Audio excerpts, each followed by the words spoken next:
Hey, what's up, fam? Thank y'all for tuning in once again. As always, be sure to like, share, comment, and subscribe. And when you do subscribe, hit the notification bell. So every time I drop a video, you will be the first to know about it. So an article came across my news feed, like one of the news feeds that I follow. And it reads, this is from the Florence News Journal. We're just going to go ahead and get into it. No monologue needed. Texas policy to bus migrants to Democratic-led sanctuary cities pushes them to the brink of bankruptcy. Amazing. The state of Texas had to deal with a serious influx of migrants in the past 2 years, an issue that reached its culmination in December. According to official data, the Border Patrol, this is the official data now, this ain't nothing made up, right? The Border Patrol tallied 249,789 arrests on the Mexican border in December last year, up 31%. From 191,112 in November and up 13% from 222,018 in December 2022, the previous all-time high. The border crisis has now become a national issue that bothers a record number of people across the nation. I want to say shout out to Greg Abbott because you remember he took over Eagle Pass, a place that was getting thousands of migrants per day. And they said now the most they probably get in a day is 3. Doing something that your president, Joe Biden, act like he couldn't do. But now Greg Abbott doing it and he's trying to say that's illegal. It's unconstitutional. It's against federal regulations. We're going to stop him from stopping people from coming over the border. But yet now Biden talking about closing the border. I mean, make it make sense. They already think it's senile. Now you're doing senile things. Keeping the border safe and secure is a very complicated and expensive process. Texas officials, in the absence of adequate federal help, were left on their own to find proper solutions to fight illegal immigration. Thankfully, many Republican-led states helped Texas Governor Greg Abbott in his efforts to secure the border, something that was just an addition to the set of controversial measures and laws enforced by the state with the aim of preventing illegal immigration. It's read before. It's like over 25 states and governors say they support what Greg Abbott is doing, and a lot of them are sending troops down to the borders to help keep it secure. You pretty much like you're about to start a civil war here, Mr. Biden. I'm thinking you might need to get control of your people. I know you can't control illegal immigrants, but you need to get control of the country because we are divided. You thought it was divided between Biden and Trump. Now you got it divided between Biden and Governor Abbott, and Governor Abbott got a lot of people on his side. The aggressive measures include installing a floating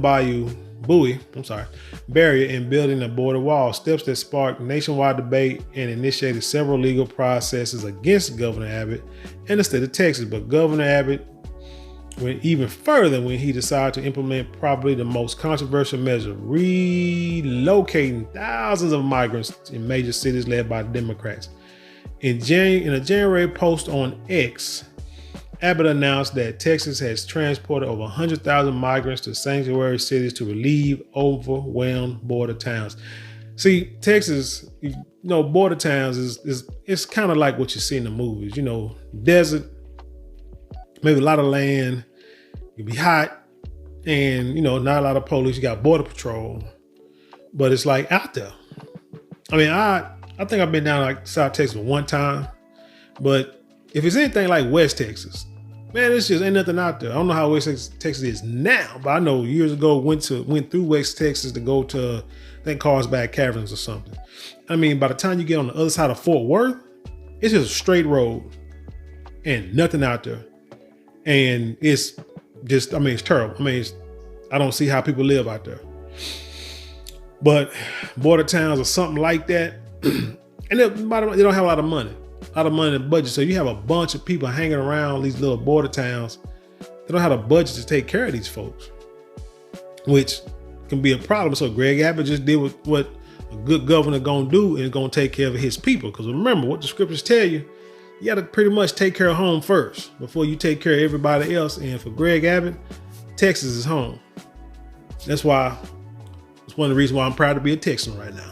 Not saying I'm a Republican, not saying if I'll vote for Greg Abbott or nothing like that, but the man is doing something to keep us safe, I want to say. Okay, continue. According to the Texas Governor Abbott office announcement from early January, the state of Texas has bused over 12,500 migrants to Washington, D.C. since April 2022, over 37,000 migrants to New York City since August of 2022, over 30,000 migrants to Chicago since August 2022, and over 3,400 migrants to Philadelphia since November 2022, over 15,700 migrants to Denver since May 18th, over 1,500 migrants to LA since June 14th. The data is valid until January 12th of 2024. Some of these cities are now on the brink of bankruptcy. Can you imagine? And this is why, I mean, you just gotta back what Abbott is doing, whether right or wrong, legal, illegal, moral, or immoral.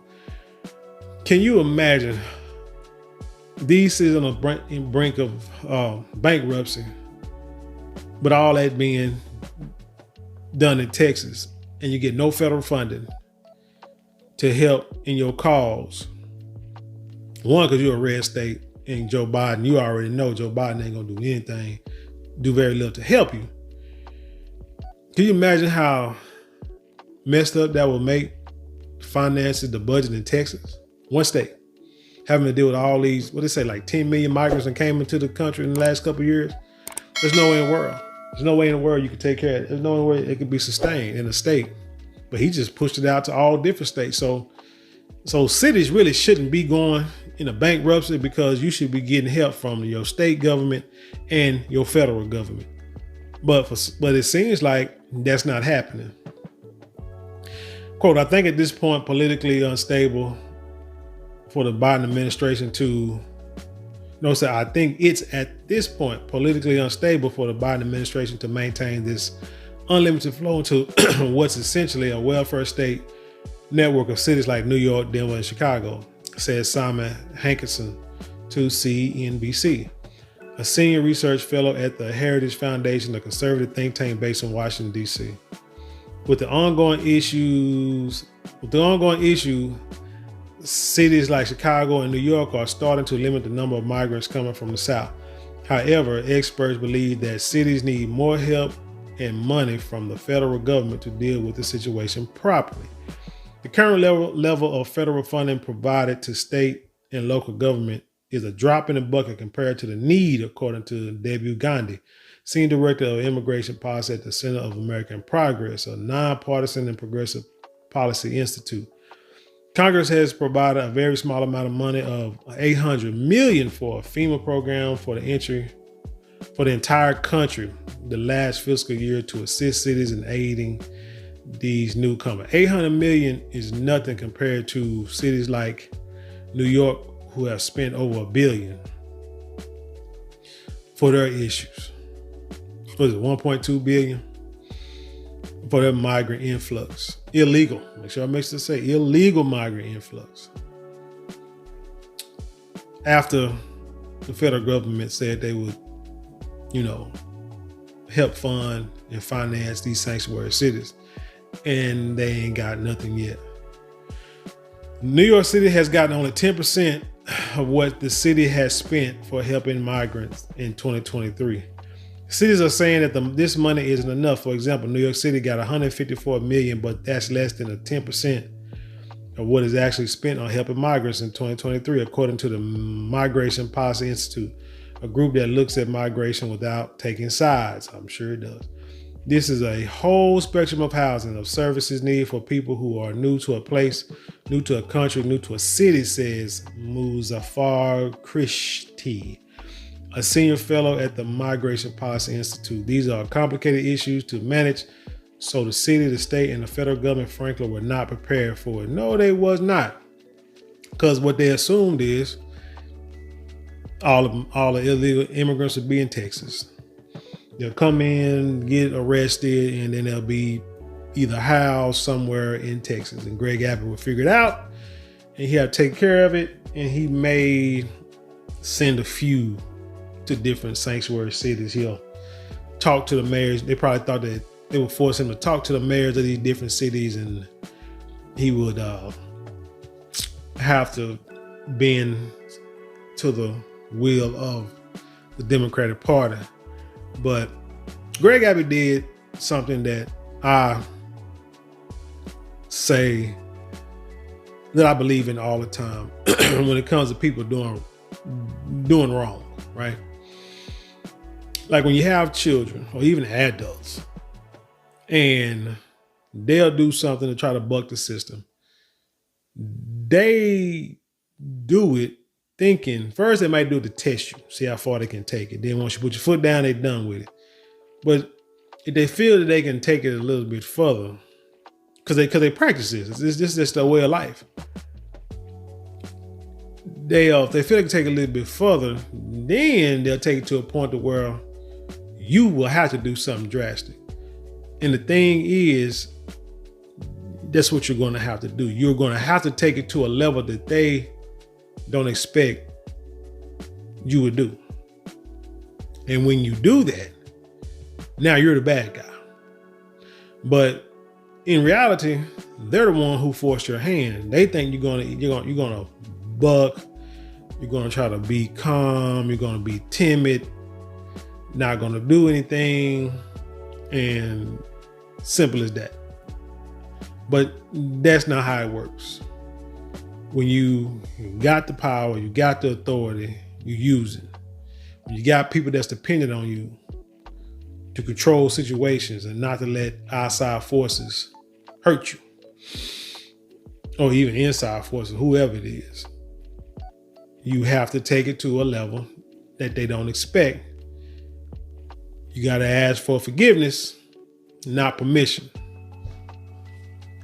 That's how I look at life now.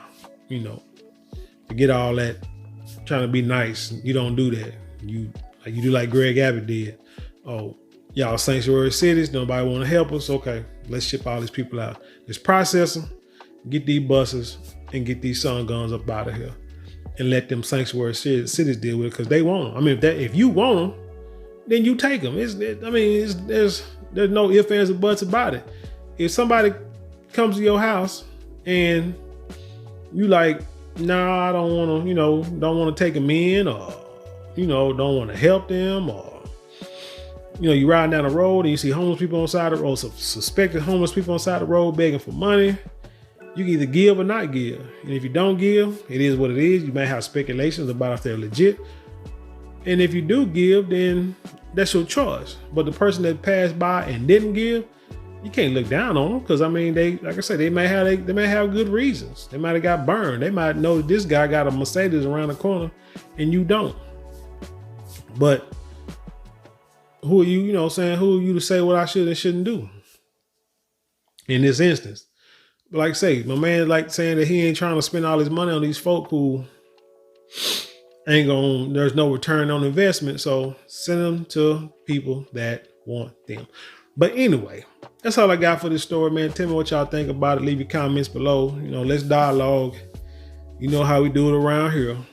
And also, don't forget, subscribe, like, share, comment. 4 things you can do that cost a 4-letter word. Free. FREE. Simple as that. Don't take but like maybe a minute of your time to do all for. Helps with the algorithm, helps boost the channel, helps boost the information that you like. And like I say, it's the easiest way to support the channel. And with that being said, I leave you in peace. I thank you, and I'll see you on the other side.